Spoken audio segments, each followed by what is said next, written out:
సౌందర్యలహరిలో 9వ శ్లోకం.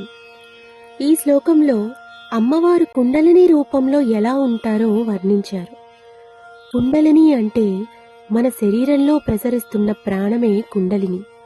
ఆ కుండలిని రూపంలో ఉన్న అమ్మవారు ఎలా ఉంటారో ఈ శ్లోకంలో చూద్దాం. మహీ మూలాధారే కమపి మణిపూరే హుతవహం స్థితం స్వాధిష్టానే హృది మరుతమాకాశముపరి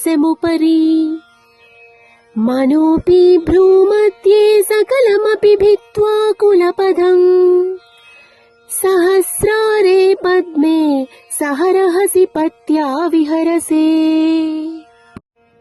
మహీ మూలాధారే, మూలాధారమునందు భూతత్వము, మణిపూరమునందు జలతత్వము, స్వాధిష్టానమందు అగ్నితత్వము, అనాహతమునందు వాయుతత్వాన్ని, విశుద్ధియందు ఆకాశతత్వాన్ని, మనోపి భ్రూమధ్యే మనసుని నియంత్రించే స్థానం అంటే ఆజ్ఞాచక్రమునందు సాధన చెయ్యగా కులమార్గమును ఛేదించుకొని సహస్రార పద్మంలో నీవు నీ పతిదేవునితో రహస్యంగా విహరిస్తూ ఉంటావు తల్లి.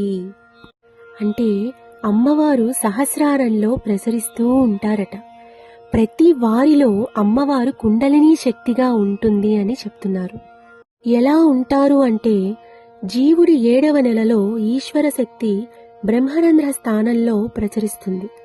అలా ప్రచరించాక వెంటనే సుషుమ్నా నాడీ ద్వారా మూలాధారమునందు నిరంతరం ప్రవహిస్తూ ఉంటుంది. ప్రతి వారిలో ఆ కుండలిని శక్తి సహస్రారం నుండి మూలాధారం వరకు కిందకి దిగుతూ ఉంటుంది. ఆ కుండలిని కిందకి ప్రసరిస్తున్నంతసేపు ఈ ప్రపంచమే సత్యమని, ఈ సుఖాలే గొప్పవి అని అనుకుంటూ ఉంటాం. ఒక్క యోగి మాత్రమే తనలో ప్రసరించే కుండలిని వెనక్కి తిప్పుకోగలడు. కిందకి తలొంచిన పాము పడగ విప్పి పైకి ఎత్తినట్టుగా కుండలిని వెనక్కి తిరిగి ఒక్కొక్కటి దాటుకుంటూ పైకి ప్రసరిస్తూ ఉంటుంది. క్రమంగా ఈ ప్రాపంచిక విషయాల నుంచి మహాశక్తి పైకి వెళుతూ ఎక్కడి నుంచి వచ్చిందో అక్కడికే చేరుతోంది.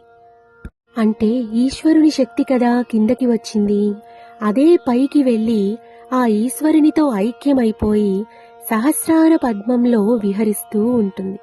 అదే శివశక్త్యైక్య రూపం. ఆ శివశక్త్యైక్య స్థితే సహస్రారంలోకి చేరిన స్థితి. ఆ సహస్రారంలోకి చేరడమే మోక్షం. ఈ విధంగా ఈ శ్లోకంలో అమ్మవారి కుండలిని రూపాన్ని వివరించారు. ఈ శ్లోకం చదువుకోవడం వల్ల కలిగేటువంటి ఫలితం ఏంటంటే పంచభూతాలు మనకి అనుకూలంగా మారుతాయి, ఐశ్వర్యం సిద్ధిస్తుంది.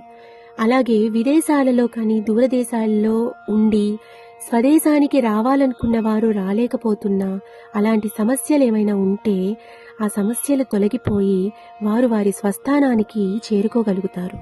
ఈ శ్లోకంలో ఈ బీజాక్షరాలతో కూడిన యంత్రాన్ని మనం చూడొచ్చు. శ్రీమాత్రే నమః.